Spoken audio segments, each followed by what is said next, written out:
வணக்கம். நான் உங்கள் அன்பான சயின்டிஃபிக் வேதிக் அஸ்ட்ராலஜர் அஸ்ட்ரோ பேசுகிறேன். நல்லது நினைப்போம், நல்லதே நடக்கும். தொடர்ந்து நம்மளுடைய சேனலில் வர வீடியோஸ் எல்லாம் பார்த்துருப்பீங்க நம்புகிறேன். சயின்டிஃபிக் வேதிக் அஸ்ட்ராலஜி முறையில் அறிவியல் சார்ந்த ஜோதிட கருத்துக்களை பார்த்துட்ருக்கோம். நம்மளுடைய பூர்வ புண்ணிய கருமா இந்த வாழ்க்கையில் எத்தகைய ஒரு சாதகமற்ற வாழ்க்கை சம்பவங்களாக உருவெடுக்கிறது அப்படிங்கிறது நம்ம பார்க்குறோம். அந்த வரிசையில் இந்த வீடியோவில் மகர ராசிக்காரர்களுக்கு ஆகஸ்ட் 2024 எத்தகைய ஒரு மாதமாக இருக்க போகிறதுன்னு பார்க்குறோம். அதுக்கு முன்னாடி நம்மளோட சேனலை ஃபஸ்ட் டைம் வரவங்க மறக்காமல் சப்ஸ்கிரைப் பட்டன் கிளிக் பண்ணுங்கள். ஃப்ரெண்ட்ஸ் அண்ட் ரிலேட்டிவ்ஸ்க்கு உங்களுக்கு பிடித்த வீடியோஸை நீங்கள் ஷேர் பண்ணலாம்.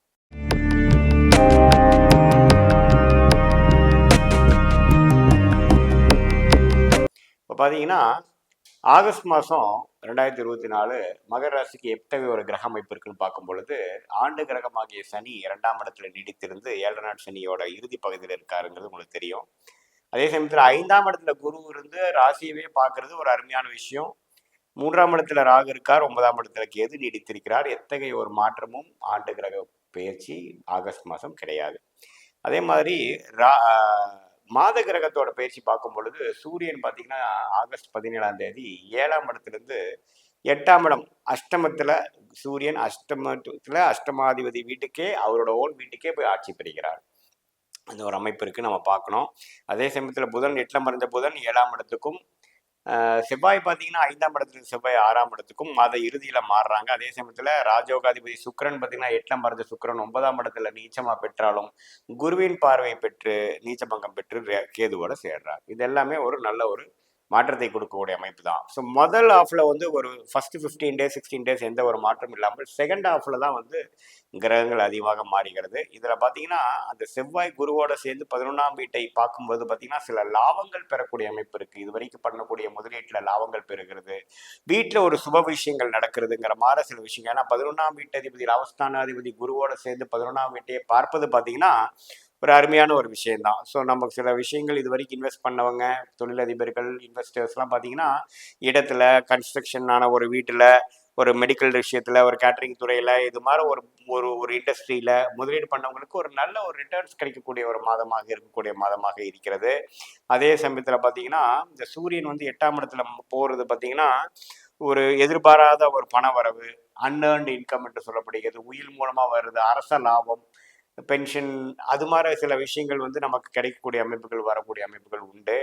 ஸோ பொதுவாக பார்க்கும் பொழுது இந்த கிரக அமைப்புகள் அவர் ஒன்றும் தவறாக இல்லை. ராசி அதிபதி ஆகிய சனி 2ஆம் இடத்துல இருந்தாலும் அவர் வந்து சூரியனின் பார்வை வந்து மாதம் செகண்ட் ஹாஃபில் பெறுறதார். அதனால சில டிஸ்டர்பன்ஸ் வரலாம், சில விஷயங்கள் வந்து முன்னுக்கு பின்னா நடக்கக்கூடிய அமைப்புகள் இருக்கோ இல்லையே. ஃபர்ஸ்ட் ஹாஃபில் பார்த்தீங்கன்னா சில விஷயங்கள் பாசிட்டிவாகவே நடந்து சில லாபங்கள் பெறக்கூடிய, முதலீடு செய்ததாக இருக்கட்டும், வர்த்தகம் செய்ததாக இருக்கும், கொடுத்த பணம் திரும்பி வர்றதா இருக்கட்டும்லாம் கொஞ்சம் பாசிட்டிவாக நடக்கக்கூடிய அமைப்பு இருக்குது.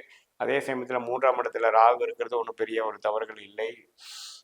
ஸோ இந்த மாதிரி ஒரு அமைப்பு இருக்கிறது பார்த்தீங்கன்னா வியாபாரம் தொழில் இருக்கிறவங்களுக்கு வந்து ஒரு லாபங்கள் பெறக்கூடிய ஒரு மாதமாக இருக்கக்கூடிய அமைப்பு இருக்குது. ஏன்னா இது வரைக்கும் 8ல் மறைஞ்சிட்டு இருந்த அந்த சுக்கிரன் வந்து மாத கடைசியில் வெளியில் வர்றது பார்த்தீங்கன்னா இப்போ சில விஷயங்கள் செய்தது வந்து அடுத்த மாதத்துக்கு வந்து ஒரு நல்ல ஒரு ப்ரொசீட் பண்ணக்கூடிய ஒரு செப்டம்பர் மாதம் வந்து சில விஷயத்தை எடுத்து அடுத்த லெவலுக்கு கொண்டு போகக்கூடிய அமைப்புக்கு வேணுங்கிற ஃபவுண்டேஷன் வேலைகள் வந்து நம்ம இந்த மாதம் நம்ம செய்து கொள்ளலாம். மாணவர்களும் பார்த்தீங்கன்னா நல்லா படிக்கக்கூடிய அமைப்புகளும் இதுவரைக்கும் இல்லாத ஒரு கிளாரிட்டி இந்த திறக்கலை. ஏன்னா பார்த்தீங்கன்னா புதன் வந்து சிம்மத்திலே இருக்கிறது ஒரு நல்ல விஷயம், நட்பு வீட்டு இருக்கிறது நல்ல விஷயம்.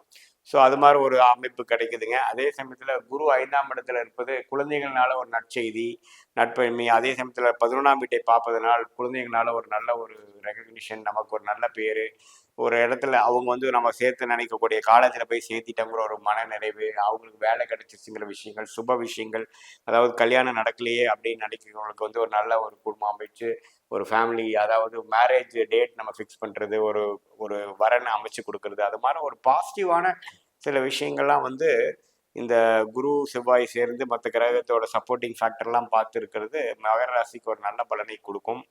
ஸோ எல்லாமே இந்த மே 1ஆம் தேதியிலேருந்தே குரு 5ஆம் இடத்துல இருக்கிறது கொஞ்சம் மகர ராசிக்கு சாதகமான பலன்களும், போன 2 வருஷமாக ஜென்ம சனியில் தாக்கத்தில் அவதிப்பட்டவங்க இப்போ நல்லாவே முன்னுக்கு வந்து மேற்கொண்டு வாழ்க்கையில் அடுத்த லெவலுக்கு போகக்கூடிய லெவலில் தான் இருக்கீங்க. அதை வந்து இந்த ஆகஸ்ட் மாதம் இன்னுமே கொஞ்சம் வேகமாக உங்களுக்கு அடுத்த லெவல் கொண்டு போகும் விஷயமாகவும், சில சுப விஷயங்கள் நடத்தி காட்டி, சில வர வேண்டிய விஷயங்கள் வந்து கைக்கு வந்தது வாய்க்கு வரலேங்கிற விஷயம்லாம் கொஞ்சம் நடத்தி காட்டக்கூடிய அமைப்புகள் நிறைந்த ஒரு மாதமாக ஆகஸ்ட் மாதம் நமக்கு இருக்குங்கிறது தான் மகர ராசிக்காரர்களுக்கு தெரிஞ்சுக்கணும். ஸோ கூட்டி கழித்து பார்க்கும்பொழுது ஒரு ஒரு நல்ல ஒரு மனநிறைவான ஒரு மாதமாகவும், சில விஷயங்கள் வந்து கொஞ்சம் உழைத்து அடுத்து வரக்கூடிய மாதத்துக்கு வேணுங்கிற ஒரு ஃபவுண்டேஷன் விஷயமாக நம்ம செய்து கொள்ளலாம் அப்படிங்கிறது ஒரு மாதமாக தான் இருக்குது. இது வந்து ஒரு பொதுவான பலன்களை தவிர, உங்களுடைய ஜென்ம ஜாதகம் எப்படி இருக்கிறது, தசாபுக்திகள் இப்போ என்ன நடந்துட்டு இருக்கிறது பொறுத்துதான் துல்லியமான பலன்கள் கொடுக்க முடியும். தசாபுக்திகள் சிறப்பாக சொல்லும் பொழுது நான் சொன்ன சாதகமான பலன்கள் தூக்கலாகவும், தசாபுக்திகள் சுமாராக போகும்பொழுது நான் சொன்ன சாதகமான பலன்கள் சில குறைவாகவும் நம்ம நடக்குங்கிறது நம்ம தெரிஞ்சுக்கலாம். இதனால் உங்களுடைய ஜென்ம ஜாதகம் பார்க்கும் பொழுது தான் துல்லியமான பலன் புரியும். இது ஒரு பொதுவான பலன்கள்ங்கிறது நேயர்கள் தெரிஞ்சுக்கணும். மீண்டும் மற்றொரு காணொலியில் சந்திப்போம். நன்றி, வணக்கம்.